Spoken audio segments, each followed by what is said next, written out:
Midnight Music. Coming up this week on Kings of the Rings podcast, we are shifting gears this week and putting the gears in the hands of TK Tony Khan.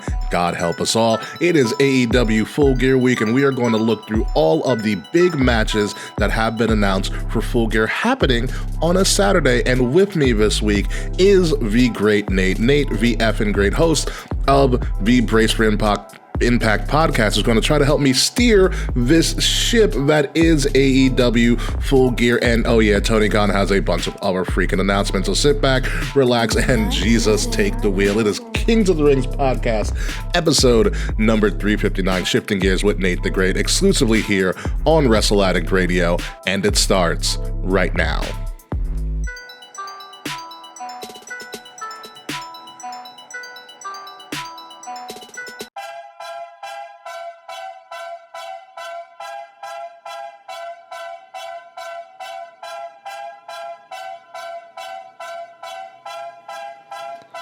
Well, hello, everybody. How are you today, folks? Welcome to a live episode of Kings of the Rings podcast, episode number 359, Shifting Gears. I am your host, King Rickie Rose. Thank you for joining me again on this lovely Wednesday night, November 15th, 2023. If you like what you're seeing, or if you like us just in general, please like, share, subscribe, leave us a 5-star review, or just leave us a review or a comment in general. Buy some of our merch. I'm wearing some of my great merch right now. Links to all of that are in the description below. We have a really fun episode for you tonight.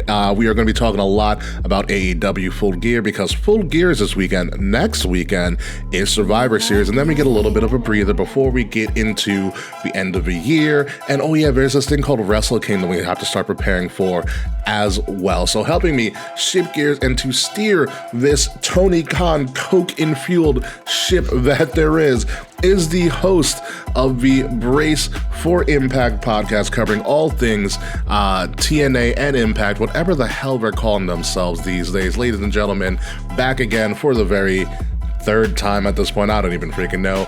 Nate the effing great. Nate, how are you? Oh my gosh. As soon as you said Tony Khan, I'm like, oh joy, this is going to be one of those good shows. Yes, it is. This is going to be one of those shows. Yes, it is.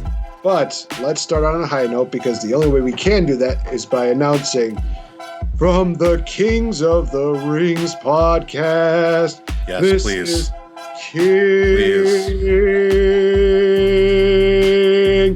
Rickie Rose.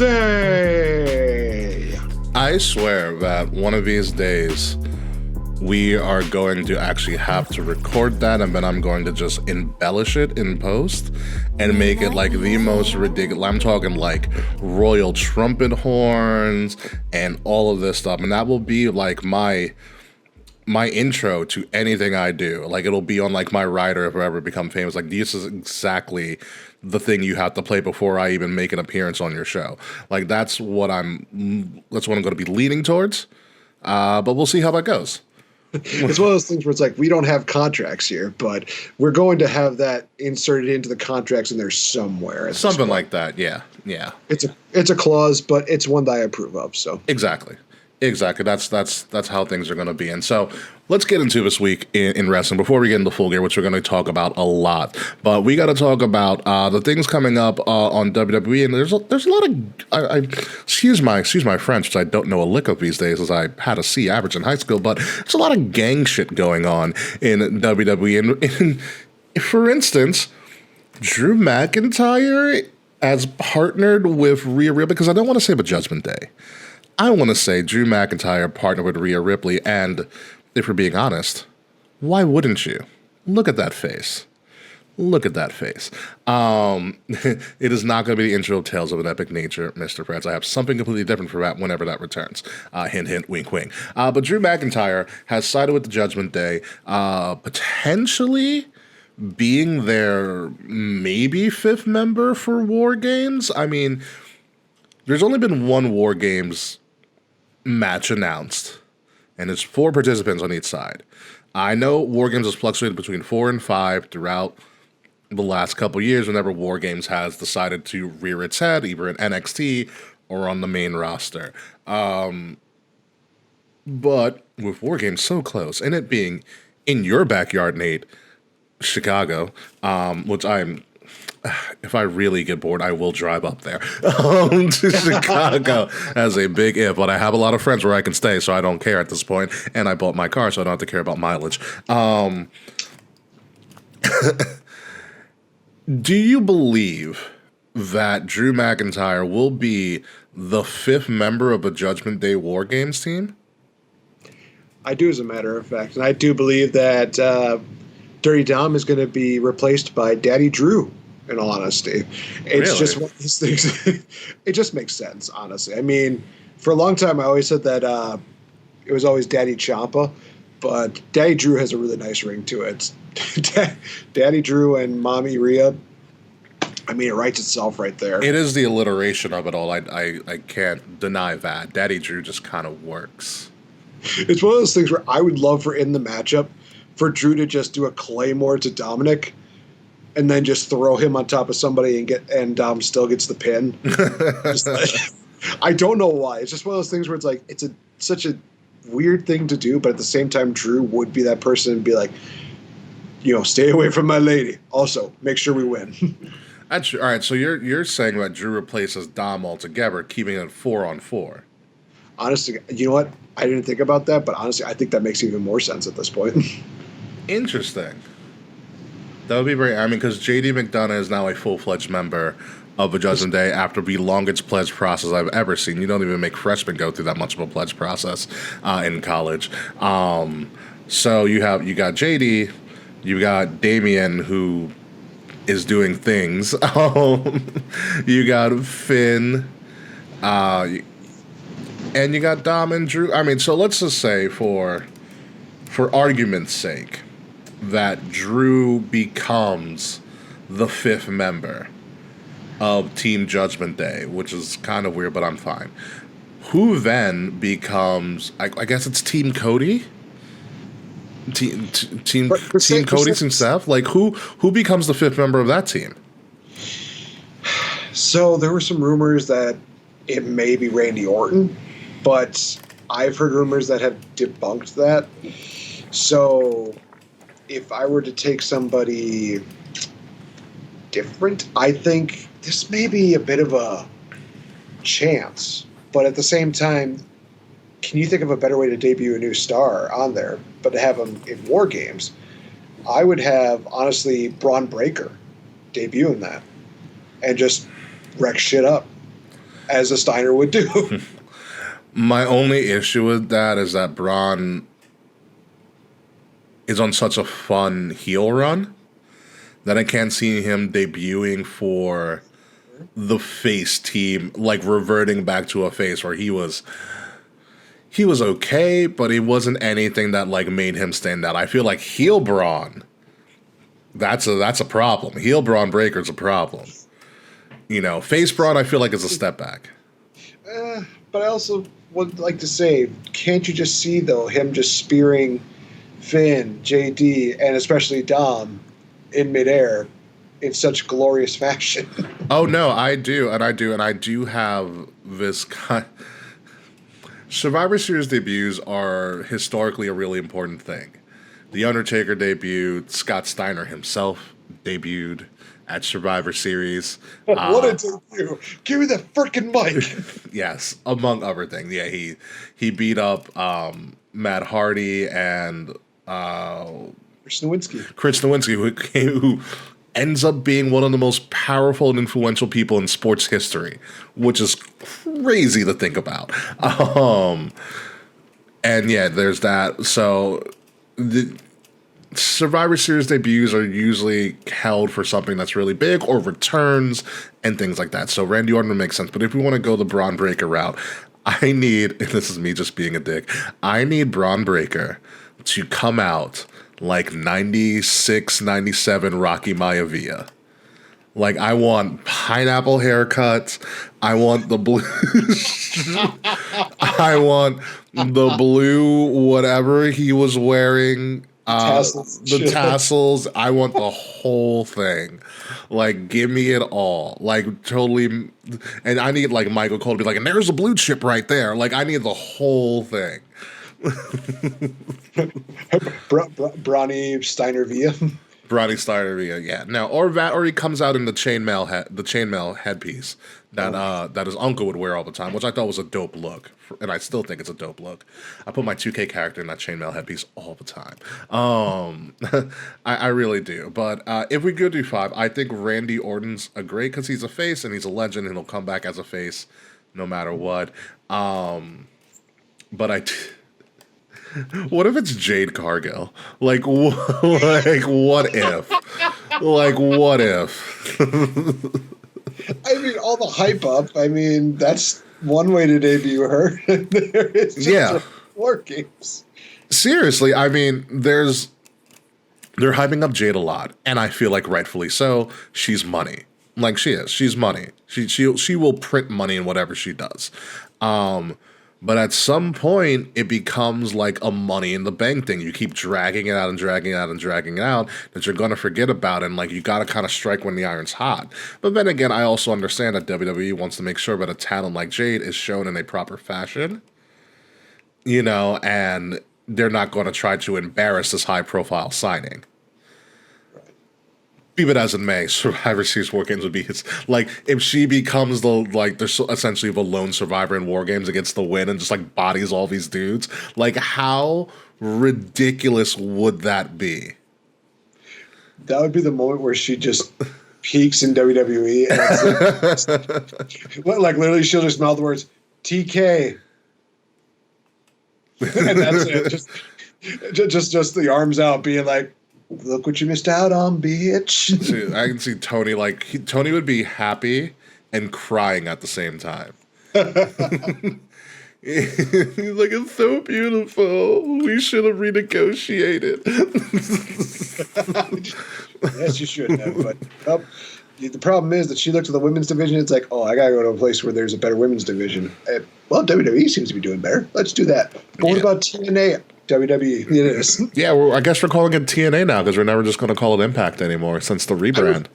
I didn't call it anything else besides TNA. I refuse to call it Impact because it was just one of those things where, and I've mentioned this before, that I feel like Mick Foley drags down TNA quite a bit during his run. And I'm watching the shows, I'm like, oh gosh, this is not as good as I remember it being. But that'll be for later on, and I'll make an announcement about the future of Brace for Impact going into 2024. Yes. Yeah, keep that thought in mind. But let's move on to some other stuff. Continuing the gang warfare. Damage Control is 5 people. Holy shit. Yeah. It's the Damage Triads at this point. Who knows? Listen, Kairi Sane, best elbow in the business. I like how she's still Kairi, but there's a little bit more of a grit to her. Thank you, New Japan, for allowing us to have Kairi evolve. To me, this clear... And Asuka joining was kind of... You had to see it coming. But still, everybody kind of always wanted Asuka, Io, and Kairi to kind of be a thing. Not just because they're Asian, just because that would be an awesome faction. To me, at least. So, this kind of makes sense, but this also screams War Games. Like, this also screams Damage Control has made 5 people just for War Games, and they might split up after this. That is my prediction with that. So, with that being said, so let's say Damage Control, Team Damage Control is Women's War Games, because Women's War Games is going to happen. Like, that is a guarantee, because Io's going to jump off of something big, like the top of the War Games case. That's what Io does. Look at NXT. So, Nate, I'm going to give this to you. Name the 5 women that go up against Damage Control in War Games. That's a tough one. I'll count them for you. All right. So, I think right now that we're going to put in, because she has to be in War Game matchup. Oh, that's a Charlotte Flair one. Yep, that's Charlotte's one. Bianca Belair. 2. I'm also trying to think about who the other women are on the SmackDown roster right now. Just because she is a face, I'll throw in Zelina Vega. Interesting call. She's got her own issues to deal with. Well, I mean, Does she, though? Because there's a part of me that thinks that it's because of a certain 619 member that kind of brought it on, but that's beside the point. We'll get to that in a second. But yeah, so you got 3. She's got to make a comeback sometime. Oh wait, that's right. Shotzi's going to be involved in that. That's 4. Who's your 5th? That's the big one. Who's the 5th? I've heard people say Becky Lynch, but I say give it to Mia Yim. Yes. Yeah. I think so. I like that idea of giving it to Mia. I like that a lot. I don't know how Zelina fits.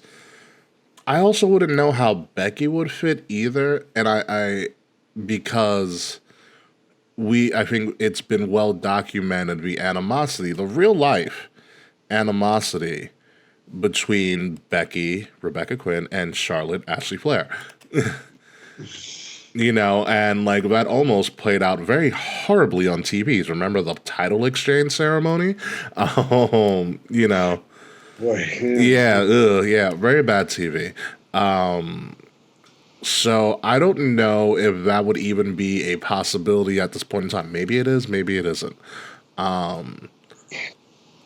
Because like, go ahead. If they like the whole like brand warfare deal, I could see it, but I think that with them now having general managers that are establishing, no, we have brands, we have our exclusive people, they need to do it. It just makes more sense to keep it that exclusive deal. So if you have it to where it's like brand exclusivity, Raw gets men's war game, SmackDown gets women's, I'm all for that. Yeah, I'm all for it too. But if they try to like, put somebody from a different brand in there, then they're basically saying, we're still saying F you to the brand split. Sense. And people have complained about that. Yeah. So it's going to be interesting, especially with everything that's going to go down with, especially with the Raws, the biggest TV deal that's still in limbo is the Raw deal. Because NXT has a new home, NXT has a new home. NXT, SmackDown has a new home. We're just waiting for Raw's new home, if they even are going to get a new home. So that'll be very interesting. Dakota Kai, good call. Good call, Sir Charles. Welcome to the show. Dakota Kai is not healthy yet. Dakota Kai will not be ready for War Games. So because I forgot, that knee is real messed up. So that actually, it could be women's 4-4. Okay. Which then, if you eliminate Zelina, that makes sense. Yes. Okay, totally forgot that. Thank you for that addition, Charles. That's right. Dakota Kai is not going to be ready until I think early next year. Like we're talking like middle WrestleMania season next year. She'll be wrestling. Like if she wrestles now, it would be really weird. Because from what I've heard, that knee is tore up from the floor up. Like it's not looking good for her. I'm hoping it's not a situation where it ends her career because... I don't think it is. It's just one of those things that they're just like, take your time. I hope so. But at the same time, I feel like with the different person at the helm, I feel more confident that Dakota Kai is not going to be asked, okay, so you got about 3 months of recovery. We're going to put you on tonight. It's fucking Xia Li. Yeah. Oh, why? Why? Oh, it's fine. It's just going to be like one kick, and then one kick later, her knee is still messed up. I love the Xia Li run. She's becoming the new Mike Tyson, and I freaking love it. Justice for Xia. That would be great. So let's move on. So it could be a women's 4-on-4 too, which would be very, very interesting. Also, more gang stuff, and now we have infighting between the one gang. Yeah, I love this photo too. Santos, if we all watched Crown Jewel, deliberately, and no one can tell me different, deliberately left those brass knuckles there to take out Ray. Now, I'm not saying he's in cahoots with Logan Paul, who is trying to pawn off the United States Championship. He literally brought the U.S. title to a pawn shop and tried to get it appraised. But this seems to be a bigger story. Kayfabe aside, Rey Mysterio needed knee surgery, and so you wrote him off. But this was coming anyways, I feel like. Mm-hmm. And to be honest with you, Nate, I like it. I always thought NXT Santos, when he was running Legado, was a fantastic character. And the LWO thing was perfect. It was good, but I think looking back at it now, raise out to 2024. Yeah, knee surgery takes a long time. I think looking at it now, it kind of, and maybe they felt like it wasn't ready, but it kind of pushed that Santos character to the side. And he kind of just became a guy. You know, where in NXT you look at Santos and you're like, this could be the guy. Instead of a guy, he could be the guy. And now hopefully this gives Santos a time to shine, especially as that very cool kind of Don Santos Escobar that he was cultivating in NXT. And, you know, get knee surgery, Ray. Do what you need to do. What do you think of Santos potentially taking the helm here? Love it. I think that Santos definitely needed a bit of a rebrand, and I do think that we are eventually going to get probably Santos versus Rey Mysterio on a big-time pay-per-view. Probably not at WrestleMania if that's going to be knee surgery, because we know our history with Rey and knee surgeries, and they, like we said, take a while. Yes, they do. And it's kind of funny that now I'm just realizing, oh, wow, so when Rey Mysterio loses big, it's because he's got to get surgery on his knee. Oh, my gosh, this is a weird trend. He lost his world title because he needed to get knee surgery. Oh, well, he lost this title because he needed knee surgery. Oh, he's losing this big matchup. But why is he – knees? Oh, got it. No, but it's good. It's good. I think Ray did what he needed to do with LWO, and they're great. And let's see what do when Santos kind of takes the helm. It should be different, but you know, let's give Santos some time to shine. What's up? I will say this: that if they make this faction a heel, that may be a problem because they're always going to be overshadowed by the bloodline. That is true. It is possible that Santos should go out on his own, which I kind of don't like. But I mean, the big thing here is like, what's the thing with him and Carlito?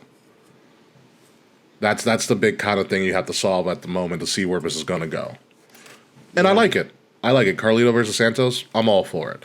Let's move on and let's actually shift gears to what we all came here for, probably. What we all came here for. But yeah, it's AEW Full Gear is happening this week, and it's actually happening on Saturday. And I don't remember any time where an AEW pay-per-view has actually been on a Saturday. I like the move, but however, because it's on Saturday, a couple of things are changing. Usually, Saturday is filled up with this show called AEW Collision. So Collision is not happening on Saturday. What's going to happen? Oh, no. What's going to happen is that on Friday night, you are getting Rampage and Collision. Oh, it's worse. Oh, no. Yes. Yes, on Friday night, you are getting Rampage and Collision leading into Full Gear the next day. Be it as it may, this is late breaking. This happened a little bit earlier. This happened a little bit earlier, a couple of hours ago before we started recording. It has been revealed via Tony Khan's Twitter. So Tony Khan tweeted again that he allegedly has a big name signee that is going to be showing up Full Gear weekend. I believe it's going to be on Friday. Collision versus SmackDown. I know who's winning that one. So Tony Khan says he has a big wrestling name coming to LA to sign their contract to become an official member of AEW. And it's somebody who was well respected already within the AEW locker room and is heralded, according to Tony Khan, as a top performer in the industry. That's all he said. He probably said too much already because why would you ruin your own surprise, Tony? But whatever. I know who I don't want it to be, but I have no idea who it could be. But I'm going to leave that to you, Nate, and you guys in the chat too. Throw out some guesses about who it could be. But who do you think, as I almost throw a pen, who do you think is Tony Khan's big signing in LA at the Kia Forum, which is an historical place in and of itself. But who is Tony Khan's big signee this weekend? I do know that if it's all red everything, I will lose my shit. If it is Eva Marie, I will be the happiest person in the world. Listen, folks, let's bring the camera on me. All right.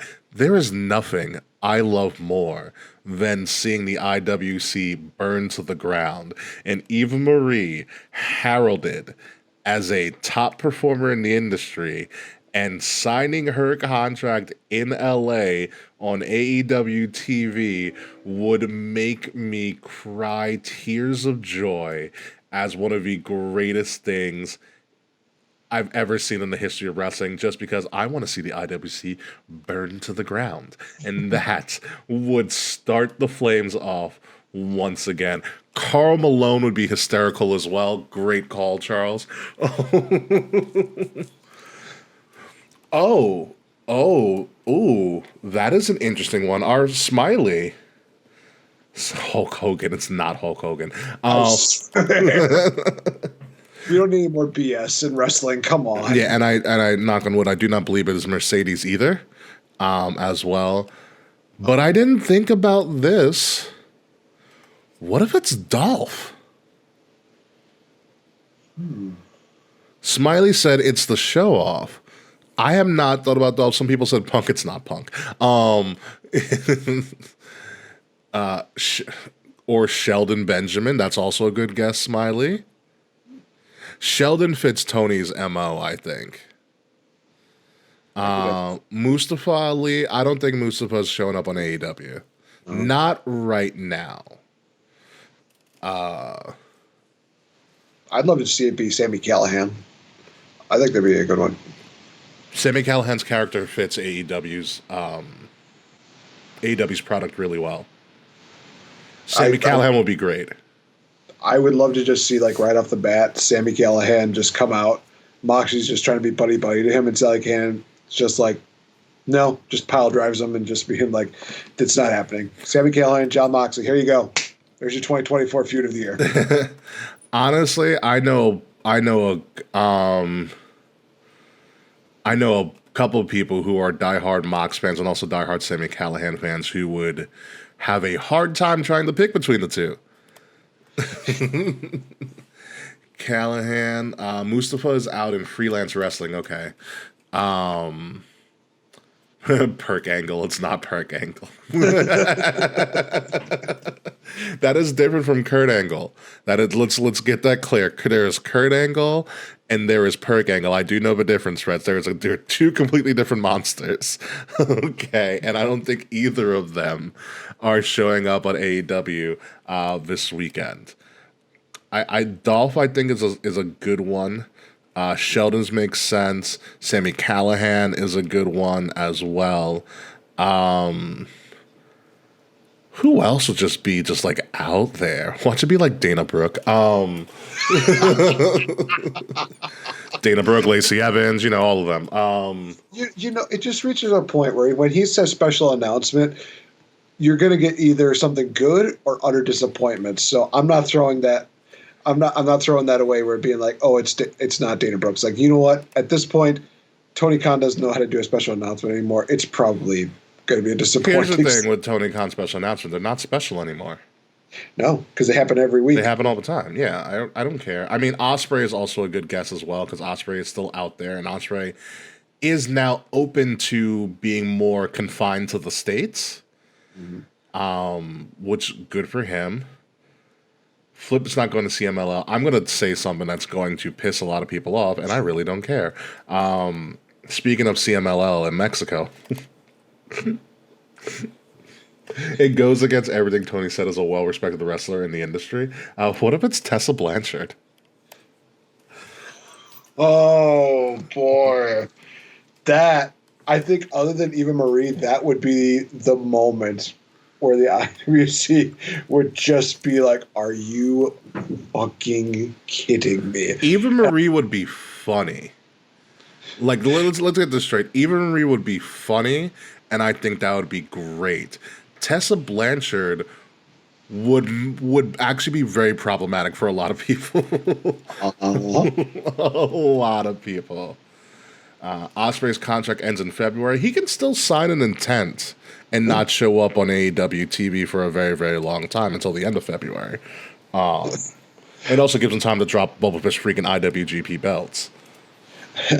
I will tell you this, Ricky. I do have a quick story to tell you that's even related. Oh, please do.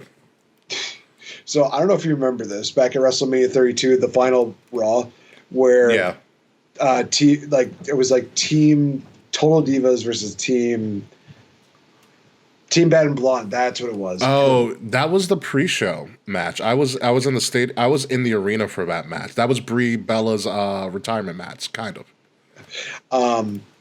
So that Raw where we were just trying to figure out like some of the like who's going to be like the final member of Team Total Divas. I just remember sitting there with my friends and I said, I have a horrible feeling that's Eva Marie.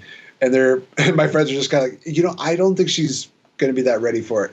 As soon as we heard the music and she comes out, we literally, one friend is freaking out. The other friend leaves the room and he is silent for the rest of the night. For me, I was at first like awestruck and like thinking, what the hell just happened? But then about 10 minutes later, I had a laugh attack. I literally was laughing for like 5 minutes straight, and I just couldn't stop. I was broken at that point. So that would be another moment where it's like, you want to see me die? Have Tony Khan sign Eva Marie to AEW. Listen, in some instances, I feel bad for Eva Marie because she was never given a chance from the jump. And I think with the right time out of the camera, she probably would have done really well. I will say this, that her second run in WWE, when they just played up the whole shtick, was amazing. Loved every moment of it. When they just played up the fact that she's just like ridiculous and can't really wrestle and like finds ways to win. I was like, that's a great run. It's a great run for her. But hey, more power to her. She's doing her own thing. What if it's Mandy Rose? Speaking of people to it's possible. Like, Mandy Rose did a dumb thing and got fired. As far as her contract went, you know what I mean? Financially, it was great for her. She's making crap tons of money. Oh, yeah. But as a character perspective, right when she got fired, she would be great. Like, that character is a great character. She finally found her shtick, and she unfortunately got fired because she did a contractually dumb thing. I would love her first line to be like, I got fired because I was too hot for their television show. Honestly, that's a great opening line for her. That would be a great opening line for her. Just call it out, say what it is. She's a hot bitch. Like, just call it what it is. You know? Mandy would be a good one, I think, for them. And she has what was that thing called with Mandy, Paige, and Sonya? Was it Absolution or something like that? It was it was Absolution. Absolution reunion with her and Paige. Exactly. Toni signs OnlyFans itself. That's a good one. Yes! That's a good one. That's a good. All right, we can go on and on about this, but Full Gear is happening this week, and it's on a Saturday at the Kia Forum. One of the, I think it's a local landmark for LA. But Showtime Lakers are there. A lot of legendary concerts have been there at the Kia Forum. Pretty awesome historical venue that AEW is going to be doing this show and over a series of shows in, and they have about 9 matches on this card.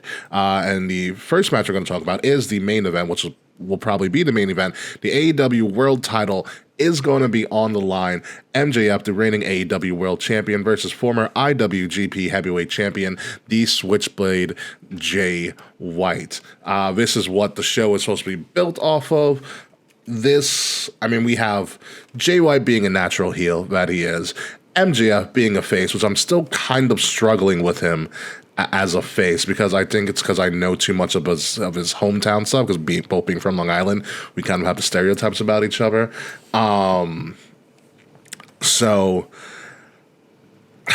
I don't know if if MJF drops here or he drops later, especially with his contract coming up. And I know I talked about this, like, I think last week or so, but I'm having a hard time with this. It's like, the big question here is, when do you have MJF relinquish this? You don't want a CM Punk incident. You don't want him holding the title hostage while he renegotiates a contract. Like, you don't want to do that. Like, if Tony Khan should learn from anything, you should learn from that. So when do you, and all, the Montreal screw job and all that stuff.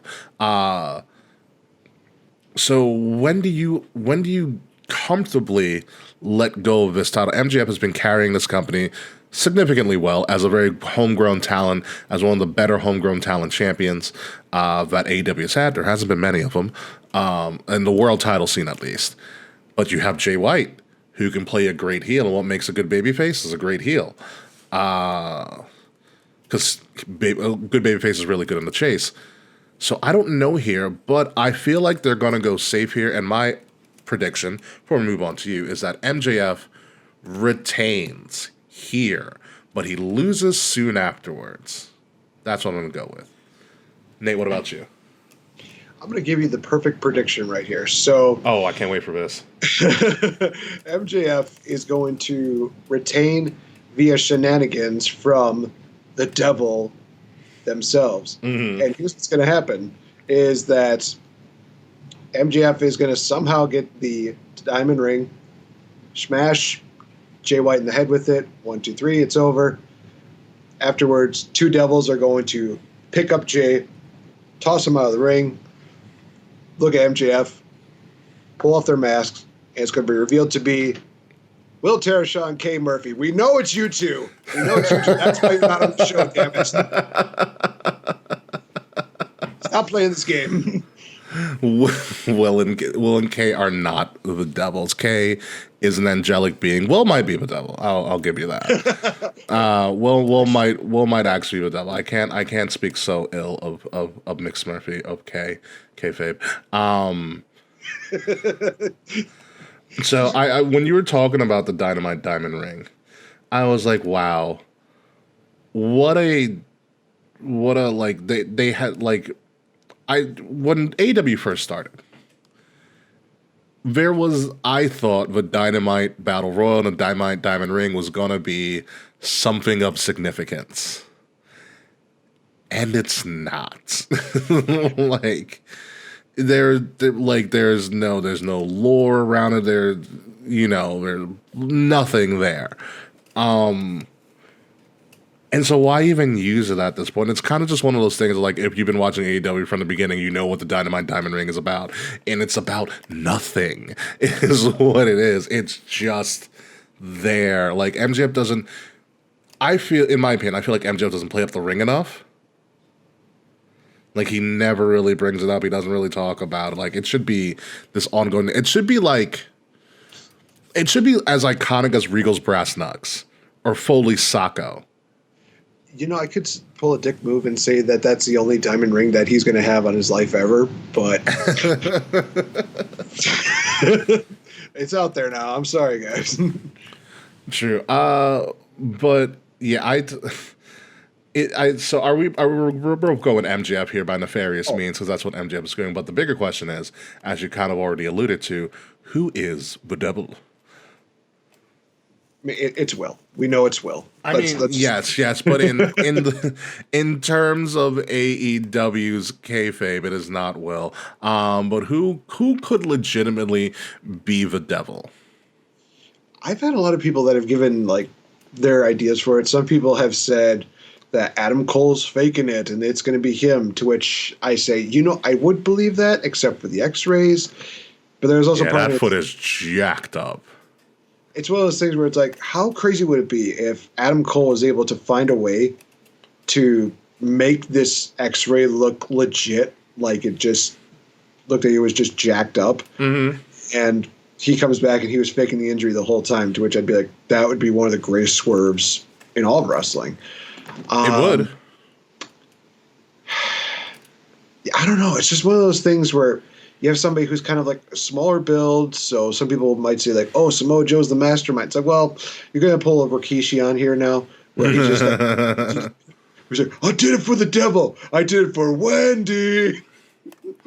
If he said it for Wendy, that would be great TV. It's a different Wendy. It's somebody from like New Japan who it doesn't even relate. But I don't know. It is probably one of the best mysteries in AEW right now is who the hell is the devil right now? Because it should be MJF because he has proclaimed himself as the devil, but I don't know if he can replicate himself. That's my thing. Because I felt we solved this issue with MJF, with him being the devil. I thought that was known that he was the devil. And so it confuses me that the devil is now showing up again, which kind of makes for good. That's the reason we're here. You know, if MJF said he was the devil and MJF has already done his entrances, he did a devil-style entrance when he first returned, you know, but now you have another devil. So for a reason I thought like we solved this issue already. I sadistically kind of hope it, but I don't want it to happen. But this has, if done incorrectly, this has the potential of being the higher power storyline. I think I know where you're going with this. You know, and it's the whole, it was me, Austin, it was me all along, and it'd be like reveal as MJF, it was me all along, but like we know. You know? Like we know it's you. With Adam Cole, I mean, it's very easy to fake an X-ray if you don't know what to look for. You can easily Google some X-ray stuff, and that would make sense. However, just being from Comic-Con, Adam Cole was supposed to appear, and Adam Cole didn't show up. You know, and I don't know about you, but I don't think a wrestler would miss out on a Comic-Con paycheck if they weren't really injured. Hey, MJF did that at Double or Nothing. What's up? He was supposed to do that meet and greet, but he didn't show. So, hey, I mean, you never know. Oh my God, it is not Vince. Is that? Oh, if Vince was the devil. Somehow Ariel Armani bought AEW under Tony Khan. That would be the greatest thing ever. Let's have Vince just be the devil. Yeah, right. Oh, what if it's Kyle O'Reilly? Maybe Kyle's finally back. Maybe. You know what it is with AEW? Their roster is so big, and everybody that they've signed or not signed, even though the Bunny is not signed anymore, everybody that's signed doesn't always show up on AEW TV. Sometimes they're relegated to ROH, who doesn't have a TV deal, which is a bad move because I don't want to watch Rampage. I'd rather watch Ring of Honor. You know. And so you don't really see them. It's kind of like it's hard to establish who's where in AEW. A lot of the time, a lot of people are just on both shows, and you don't see everybody else in the undercard. I don't even know if Dark Elevation is still going on at this point. So it's not. It's not. Yeah, but there's so many people on the roster that you never really see that it could legitimately be anybody. Except for Captain Insano. There's no way that's Captain Insano. Oh, I forgot about that. They're having that street fight tonight on AEW. They are. Yeah, the one sponsored by Sega, the Like a Dragon street fight, and I was like, oh my God. And then I was like, WWE does the same stupid thing. You know, this was the big match Kenny Omega was hyping up, that his partnership with Sega. But man. If Big Show came out tonight as Captain Insano, I would give this week's 5 stars because he is going to do a street fight and all of that stuff. But yeah, no, the devil could literally be anybody. If it's MJF, I feel like it's kind of a slap in the face. So it's got to be somebody big. Maybe it's Roddy. Maybe. Like you said, it's one of those things where they have their bloated. It's so bloated. Maybe it's Andrade. Like, who knows? Maybe it's Miro. It could be. It could be Lana for all we know. It could be Lana. Or what? Is she going by Lana? Or she can't go by Lana. Is she going by CJ Perry? I think for some reason I'm always going to call her Lana, even though she is now going by her real name of CJ Perry. Yeah, Lana sounds a lot better. CJ Lana Perry. It is not George Bush. Stop it, What? Charles. Charles is just being an antagonist for the sake of being an antagonist. He has the week off. So I don't know. It's going to remain a mystery. For as a betting man, I'll go Roddy, because give Roddy something to do. Fair enough. Yeah. Just to see how the IWC will react, I'm going to say it's Tony Khan, just as a giant troll to MJF. And Fred's official pick is Aubrey. Aubrey the Rev. Hey, there's history there, so it makes sense. Yeah, that's very true. Yeah, again, there is some weird history there. Maybe it's Renee Young. But let's move on. We can do this all day. I'm just imagining that. Or Renee Paquette, my fault. It's not Renee Young. It could be Coach. It could be Jonathan Coachman, because Coach has been talking some shit about WWE for a couple of days now. But let's move on to this. AEW Women's World Championship. Hikaru Shida, the AEW Women's Champion, versus one of the most over characters currently in all of pro wrestling. I don't know how she pulled it off, because I thought she was an outcast, but now she was timeless in the black and white motif here. Timeless Toni Storm in LA, and I feel so bad for Hikaru Shida. She just got this belt back, I feel like, and you gotta give Tony's doing great work. It's weird. It is such a wrestling good job. Like, this wouldn't work anywhere else in entertainment, but in wrestling, this gimmick works, and Tony's doing a great job. It is such a wrestler's gimmick and a wrestling fan's gimmick, and this is one of those things, you got to put the belt on her to see what she does. Like, it writes itself. They're in LA. She's playing a Hollywood blonde from the golden era, the quote unquote golden era of Hollywood. It would be a disservice to have her lose in LA. It would probably make sense, because I don't see, like, here's the thing, I don't think Hikaru Shida is a strong enough heel. But you can. I just feel like the iron's hot with Toni, and to give her this world title. That's just what I feel. Timeless Toni is one of the greatest things on AEW TV. I'll give you that. So I'm going to go with Timeless Toni. What do you think here, Nate? Timeless title run. That's all you really need. Toni Storm. I'm sold. I'm sold. I am completely. Timeless title run is. It's got to be like a 6-month reign too. Like, she's got to go for a long time. She's got to go for a long time. And I feel bad for Hikaru Shida, because I like Hikaru Shida. I've liked her ever since she debuted.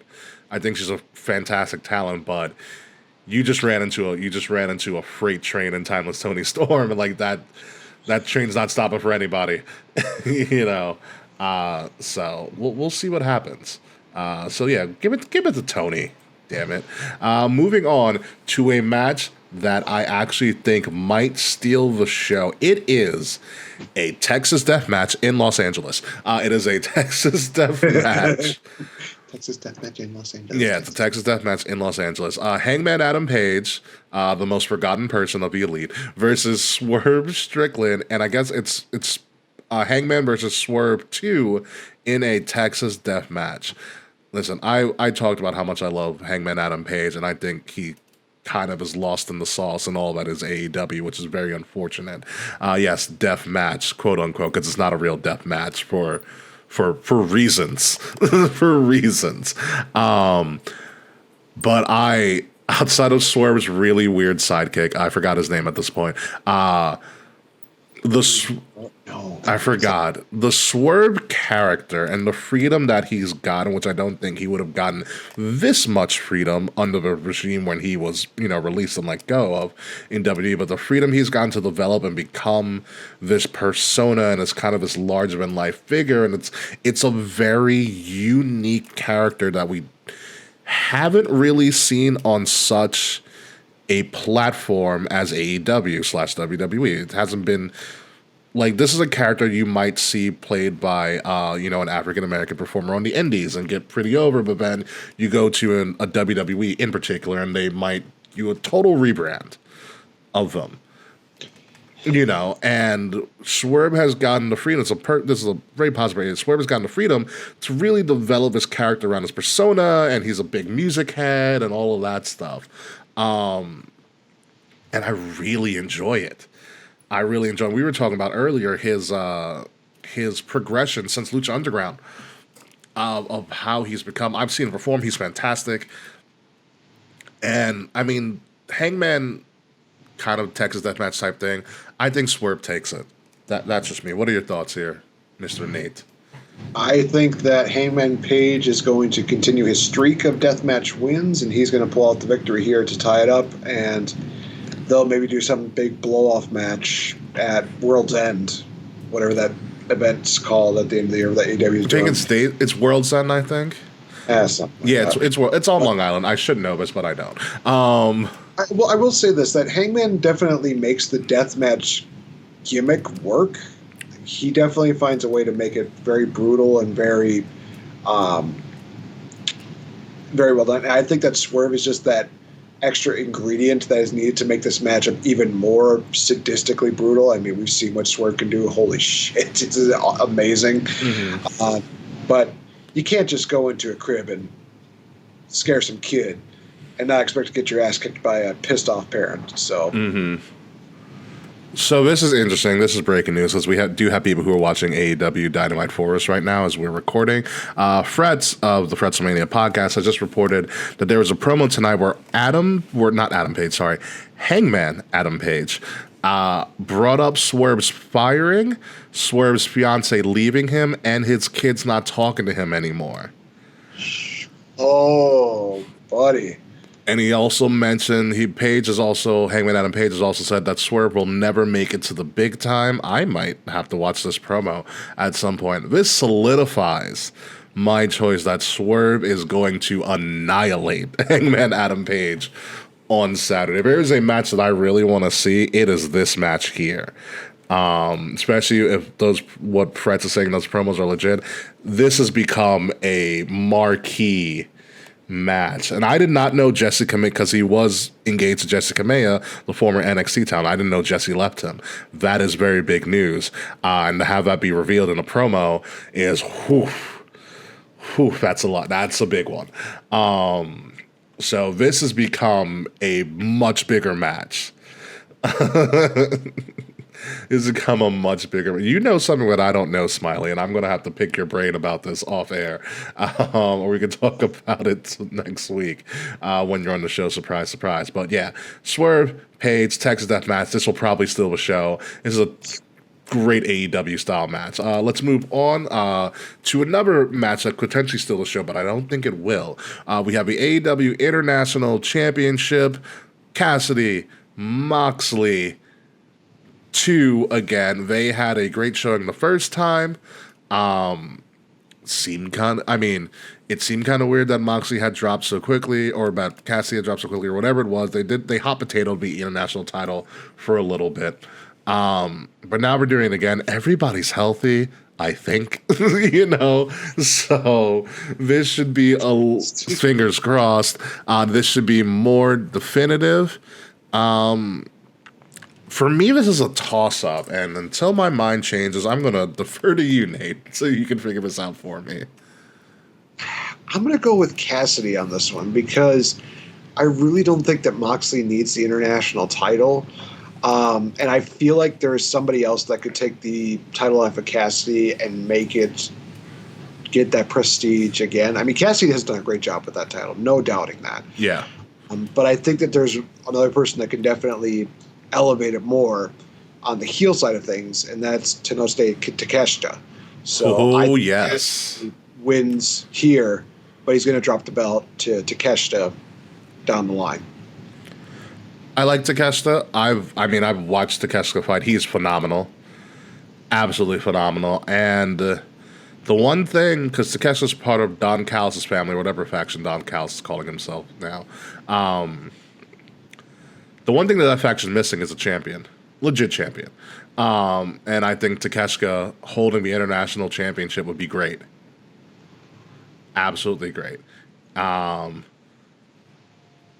Cassidy upsets and goes Super Saiyan. Yeah, I'm going to lean. I liked your reasoning, so I'm going to go with Orange Cassidy as well. His best friends are from Long Island, too, so that kind of gives him a little bit of a push. Nothing against Mox, but at this point, what the hell else is Mox going to do with AEW? He's chilling right now. He'll just go and blade himself in the comfort of his own home. It's fine. Something like that, It's on an off day. It's what he does.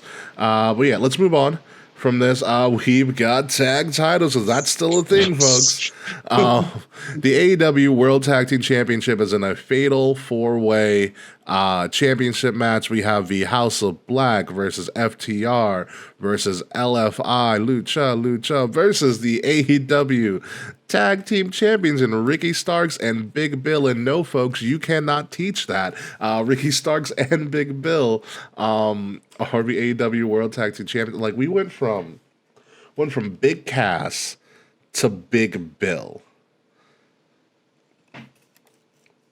There weren't any other names? No. I guess Big Bob was taken. Big Joe. Bob's Discount Furniture? Like, what are you going to do? I think Big Boy would get him in a little bit of copyright trouble. Yes, it would. Shout out to Outkast Andre 3000 coming out with an album on Friday, which I'm very excited for. Yeah, that probably would. Like, Big Bill. I don't know. I love the alliteration. I mean, this is a match for. It's like, hey, everybody's going to get a time to shine type of match. Honestly, in something like this, I'm going to go with the champs. I think Ricky Starks, absolute Ricky Starks, and Big Bill will retain. FTR is going to give them a run for their money. But I wouldn't be surprised if FTR wins, but I don't think they will. I'm going to go with Ricky Starks and Big Bill. I'm going to agree with that. Yeah. This is just kind of one of those, like, everybody in the pool, it's okay kind of matchups. So Big Absolution's going to win. So he was Kaz XL in TNA. That's right. Wasn't he Kaz XL for a little bit? I think he was. Yeah. I think he was there for a brief little run and then just was like, oh, nope, never mind. Yeah. I mean, he did have some health issues. I think he became epileptic for a while. Oh. I remember reading something like that happened on the indie scene with him, and it was pretty scary. So, like, if he's wrestling, it pretty much means he's healthy. So good for him. But let him keep the titles. Let him be what he was supposed to be years ago. We'll see what happens. Oh yeah, this is also a match. Tag team match. We're in the tag team section of AEW Full Gear. The battle of the people who kind of started AEW. The Young Bucks infighting again with a member of the Elite. Go figure. The Young Bucks are going up against Kenny Omega and Chris Jericho, now known as the Golden Jets. And if the Young Bucks beat Omega and Jericho, they have to disband as the Golden Jets. This is a thing. Jericho has created another faction in AEW that he can hold on to, even though it's just him and Kenny. And just by marketing logic, they just came, and this isn't like Y2AJ, which was like a thing for a week. Yeah, I understand, Smiley. They did just come out with some shirts. I think the Young Bucks take a loss I know it's rare for them to do that, but I think the Bucks take a loss at this point, and the Golden Jets become a thing for a little bit longer. Yeah.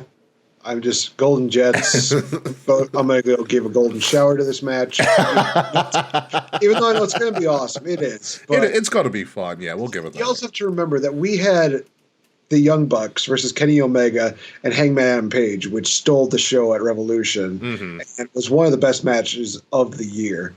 This one I have less confidence in. And it's not saying that this is going to be a bad match. It's just not as good. We've seen, unfortunately, Jericho having a bit of issues wrestling sometimes. So he's definitely slowing down, in all honesty. So I think that's one of the reasons why. Plus, this weird story about the Young Bucks are just like, oh, why is he in our locker room? Oh, why is this that? Why is that? We're gonna whine like a couple of babies, dude. Stop. You were jobbed out to the Miz and Morrison. Get over it. Just stop. Miz and Morrison, hey hey, ho ho, one of the greatest songs ever. I bought that shirt because it was so funny, so funny. The Golden Jets exploded revolution. Sure, let's do that. Let's have them a mini run. They got to do something, right? There'll be EVPs or whatever. Yeah, just let's let them do something. Let's move on. Move on to this. More tag stuff, this time in a trios form. We have the TNT champion. I put that in air quotes. TNT champion, Christian Cage. Oh, no, he is legit. He is legit now? Okay. Sorry for that. So you have the TNT champion, Christian Cage, Luchasaurus, and Nick Wayne versus the Rated R superstar, Adam Copeland, formerly had an edge, versus Grandpa Sting and his grandson, Darby Allin, in a trios match. This is another interesting, fun match. Edge, Christian, Sting being Sting, Darby being... Like, it matches up all really well. I can't call him Adam Copeland because like that's your real name.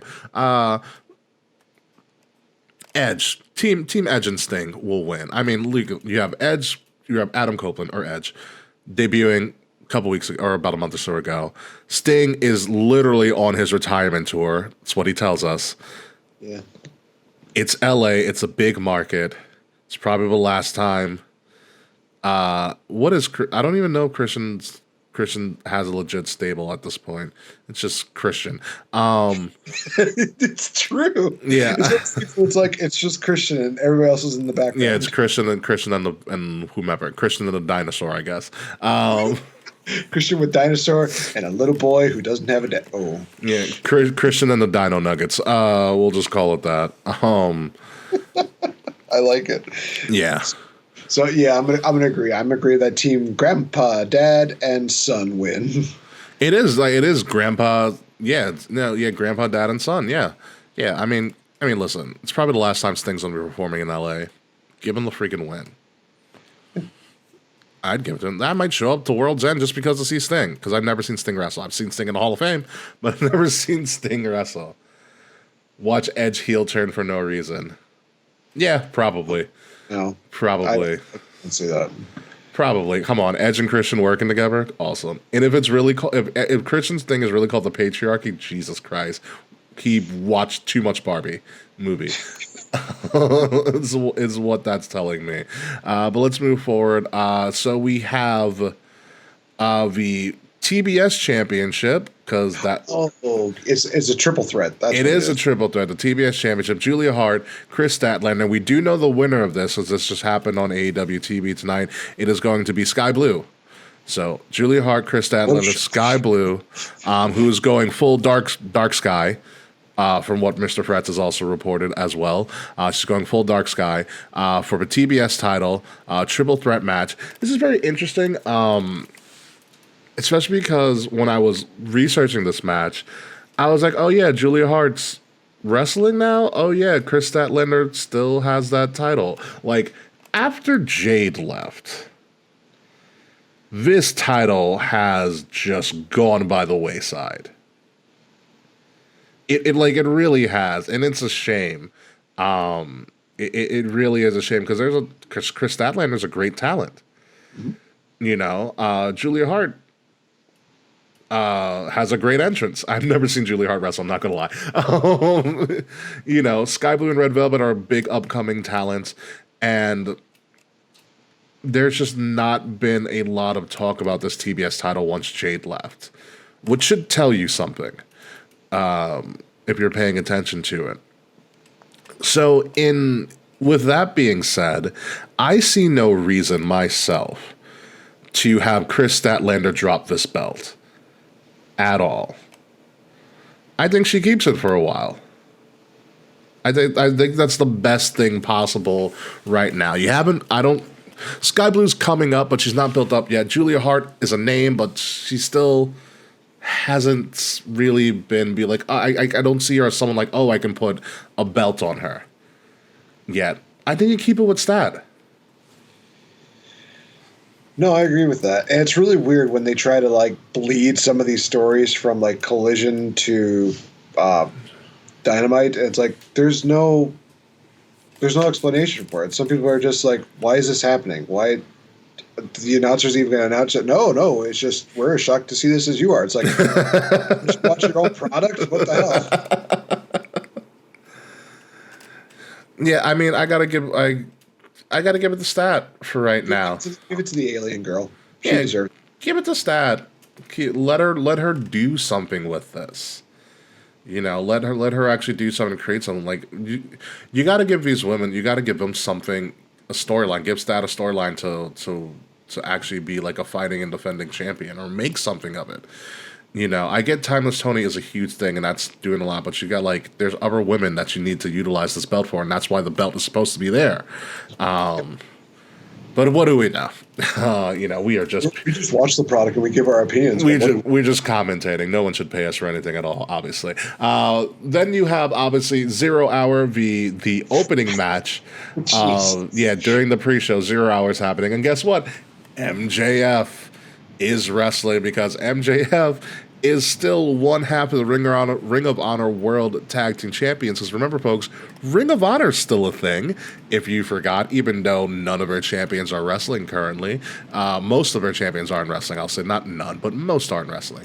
MJF is still a Ring of Honor World Tag Team Champion, and I feel so bad anytime Ring of Honor is mentioned on AEW, because they've totally shafted them, in my opinion.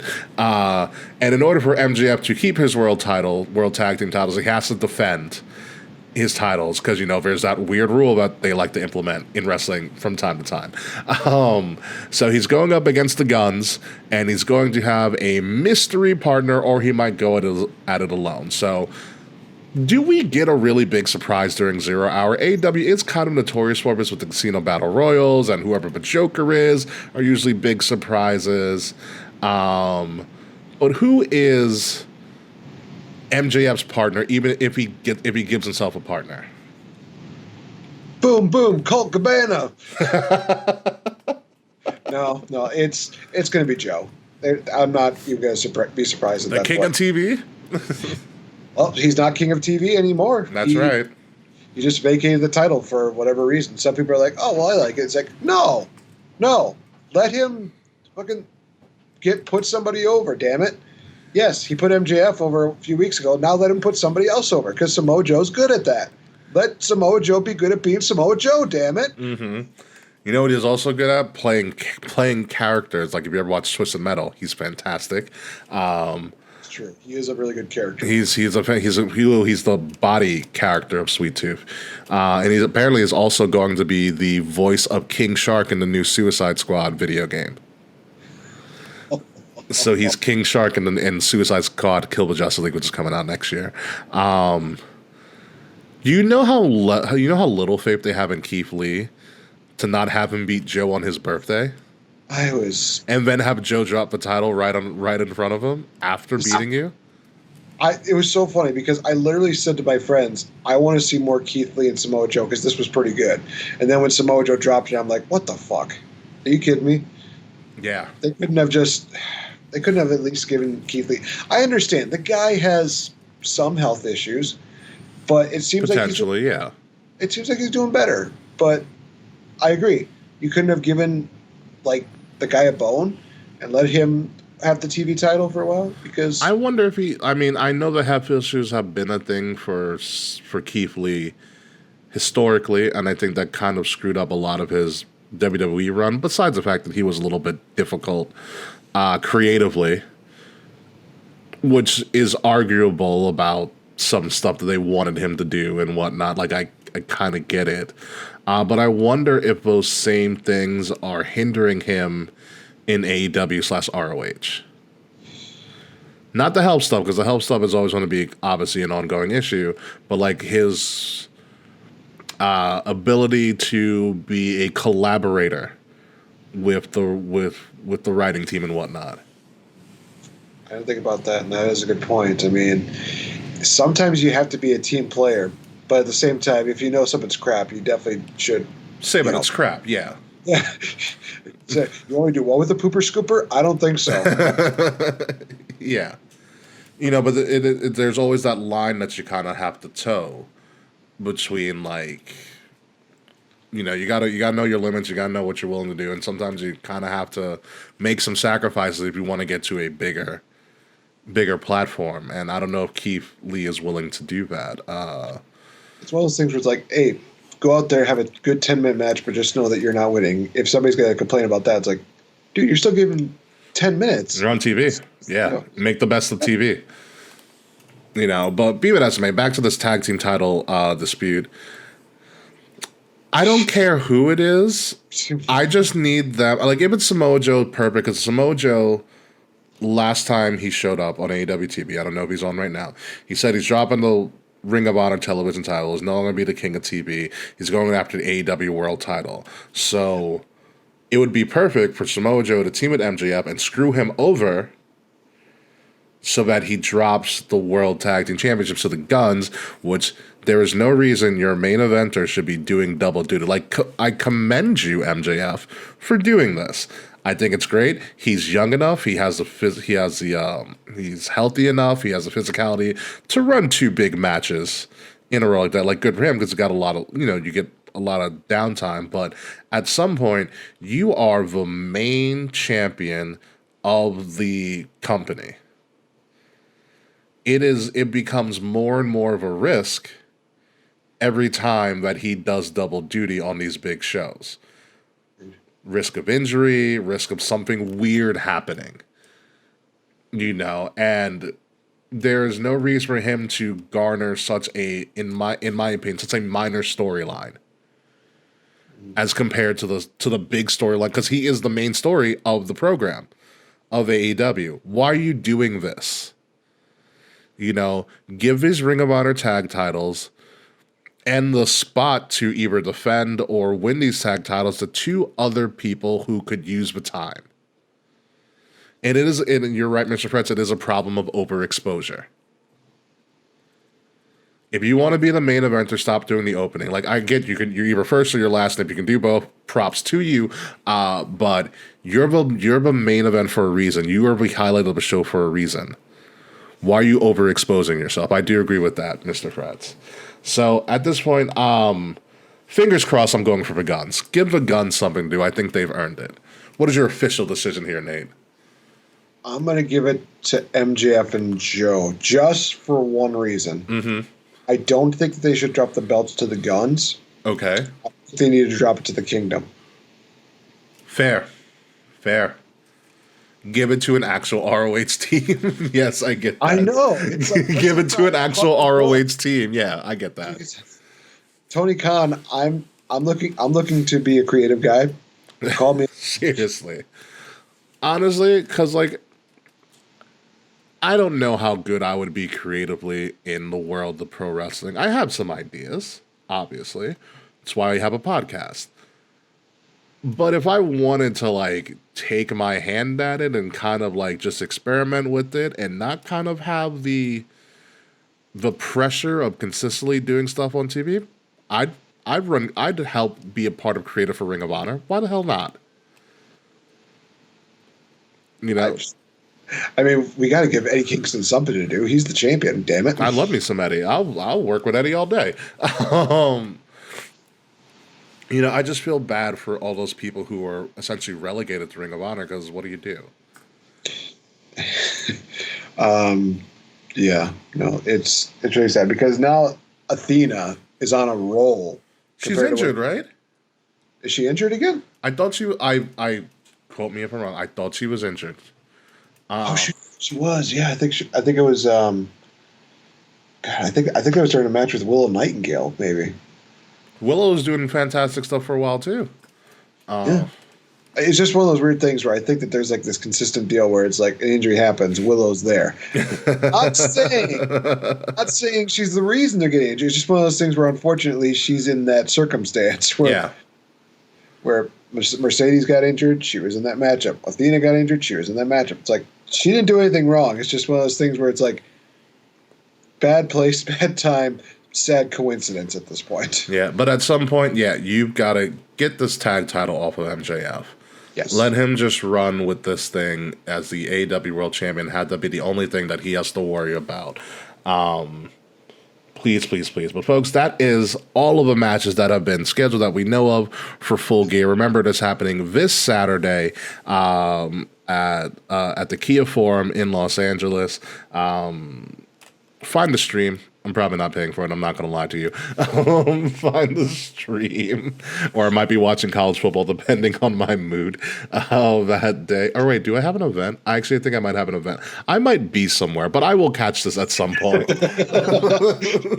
You're just trying to find many excuses to be. No. It did. I do have a place to go. I do have a prior engagement I do have to attend. So it's not me being like, oh, I'm going to be away and just making shit up. Like, I do have some place that I have to be at. It's just the funniest bit of like build up. It's like, maybe I could probably watch it. No, I got a college game day. No, I actually got something else that's going on. I do. I'm not saying you're making the excuses. It's just a funny way. I can show you my calendar right now.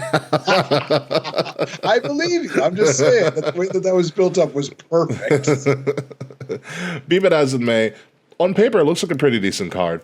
And so we're going to try to crown this. How good do you think this pay-per-view will be? 1 crowns being the worst thing in the world, 10 crowns being the greatest show of all time. For me, I think that this show will probably do Ace. Because I gotta leave room for whatever AEW bots that might happen, because I'm so used to being like... Right. That's the thing. My fear with a long fear I've had with AEW is that they have a problem sticking the finish. That's always been my AEW thing, is that they don't stick the finish. A lot of the stuff in the middle that they do, great stuff. Their match placement is fine. But it's the sticking the finish that sometimes either gets dragged or it's not what we expect it to. Fritz, is that a 7 or a 1, Fred? Spell that out for me, because that looks like a 1 on my screen, but I think that's a 7. Yeah, I'm pretty sure it's a 7. But so for me, I am going to also give it a 7. Because a lot of it is a 7. Okay, a lot of it really depends on, for me, because I think the signee reveals themselves on Friday during Rampage Collision, whatever the amalgamation that is. So that's going to be off the table. And that's always a cheap way to push up the rating of a show. But I think if we find out who the devil is on Saturday, that's going to make or break this. And to be safe for me, I'm going to give it a 7. I think the Texas Death Match is going to steal the show. And I think everything else will play into it. But I'm going to go with a 7 officially. What do you got for me, Nate? I'm going to give it a 6.7 because of the fact that you mentioned the fact that there's a lot of points where they could find a way to screw this up. And unfortunately, yes. There are some matches that I'm looking at, it's like, I am not having faith in how they're going to end this. I feel like we mentioned the triple threat for the TBS title. That's probably going to be one of those things where it's like, hey, women are wrestling, but they're not going to give them that much time. It's going to be rushed, yeah. It's going to be bad. The tag team title match, that's going to be rough to watch just because we don't want to see MJF get hurt. Trios match, it's kind of there. For the 4-team matchup again, everybody in the pool because it's slightly warm. And that's not pee. That's not I will say nice. that I feel like there's going to be one more match added, and it's going to be with that signee facing off against somebody. I'll make the prediction it's going to be Nick Nemeth versus RJ City, because why not? RJ City. You better jump that down to a 6.4 then at this point. Nick Nemeth versus RJ City. Jesus. My God. Okay, yeah. So that's, I mean, listen, Full Gear should be good. I mean, this is going to be a learning curve. So you got to put this in perspective as well. For the longest time, AEW had only had maybe 4 major pay-per-views when they first started. And now due to money and, their overlords being Warner Brothers or whatever. And obviously Warner Brothers is obviously going to try to start pushing live streaming on Max, which they have already started under the Bleacher Report tab. They are transitioning to more of a monthly schedule with pay-per-views. So it's easy to build when you only have 4 to build to throughout the year. It's a completely different monster when you're building from month to month. And that might take some time to do because it's like, all right, story's over. Boom, we got to do something else. So it's a little bit more short-term, short form, so we will see how that develops with them, especially because they're debuting a lot of new shows very, very quickly. Wrestle Dream, World's End, it's all coming pretty fast for them, and so we'll see how it works out for them. So I have faith. And their product is becoming better. So it's just Now you got to really start to smooth out some stuff and try. It's time for AEW to start taking another step in the right direction. And let's see how they do. Full Gear will be a good indicator of how things might go. But like I said, folks, that is the end of our show this week. I want to thank again Nate, the effing great, for being a part of the show yet again. He is a member of our Wrestle Addict Radio family, host of the Brace for Impact podcast as you've been going through old Impact / TNA programs and storylines and different shows. And TNA is now returning officially full-time next year. And I know you're on a bit of a hiatus, as you so well deserve, during the holiday season. But what is the future of Brace for Impact going to look like? So, for a lot of people that have noticed, I have not been uploading any episodes for the time being, and that is because of the holiday season. I can announce right now that come 2024, going back on a full schedule, it's going to be every other week. We're going to be talking pay-per-views and such like that. However, to give you guys a little bit of fun stuff, I am going to be trying to create not one, but at least 2 extra episodes of Brace for Impact that will be released around Thanksgiving time as well as Christmas time, because of the fact that I think you guys definitely deserve that. And they're not going to be the typical Brace for Impact episodes. They're going to be a little bit different, so bear with me on that, and I will make the announcement what the episodes are going to be like on social media. So if you don't mind, Ricky, I'll just plug the social media stuff right now. I was gonna give you that time anyway, so go right ahead, sir. Fair enough. Which is at Real Effin' Game. You can check me out on Instagram as well as on the Twitter or the X, whatever the hell they want to call it. They don't even know. the thing with, they used to be a bird, but now it's not. Definitely check out and because of the fact that I'm wearing this t-shirt, the Game Changer podcast, which will be making its return within the hopefully next month or so. And one of the things that I will say is I've been working with the wonderful King Rickie on a couple of new logos that you might be seeing in the merch stand, possibly in the holiday season, but not get your hopes up. I will say that there is one that I'm pushing for. Hopefully we can get that out by the Christmas time. So other than that, guys, just feel free to check out a lot of stuff that I do. I do have a lot of the matches that I have participated in the previous year on my YouTube, which is on the Game Changer Podcast Network, where you can also check out some great episodes that I had featuring the lovely SoCal Val, as well as members of the gorgeous Ladies of Wrestling, or no, it was the Gaw Ladies. There we go. The Gaw, yeah. Gorgeous Ladies of Wrestling is Glow. And they're a little bit different. Yeah. They have their own glow, to be fair. They do. So check out those deals. And hey, if you want to check out some of the archive deals, I was just saying to Ricky that one of these times we're going to have to do another Warfare with the WrestleAddict Radio deal where we get everybody in to do a prediction battle. Check out what happened last time we did this. It was quite the fun time for me. I don't know, but I know that Will kind of still holds a little bit of a grudge from that. By the way, Will's the devil. Yeah, you know what it is? If we would have known, if WWE would have promoted that War Games was coming, to Survivor Series again, I would have done War Room for War Games, for all of us, because we have YLP, British Impact, Frets, and we would have just done a major crossover show, which we can still do, just not for Survivor Series.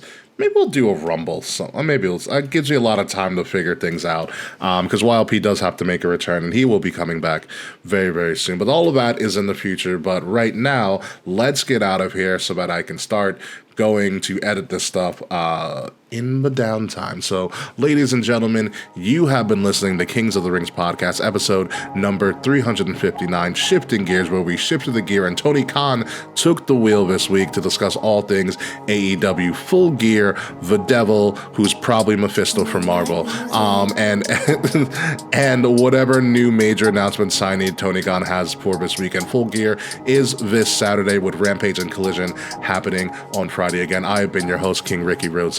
You can find me at Ambassador Biggs across all social media outlets whenever I decide to return.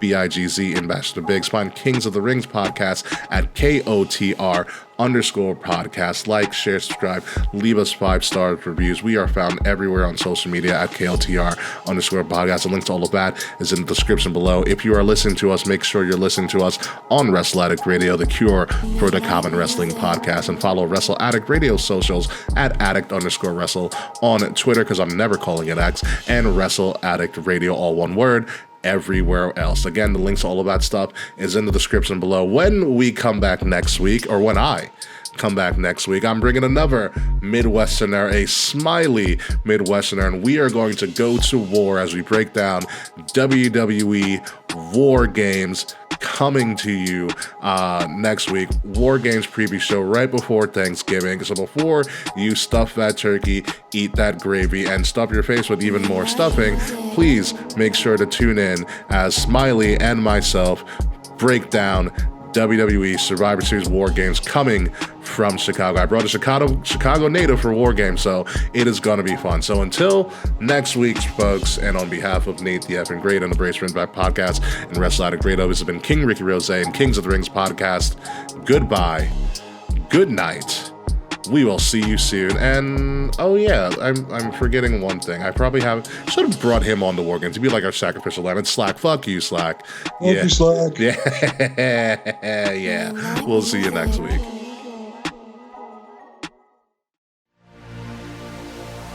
This has been a Wrestle Addict Radio branded podcast.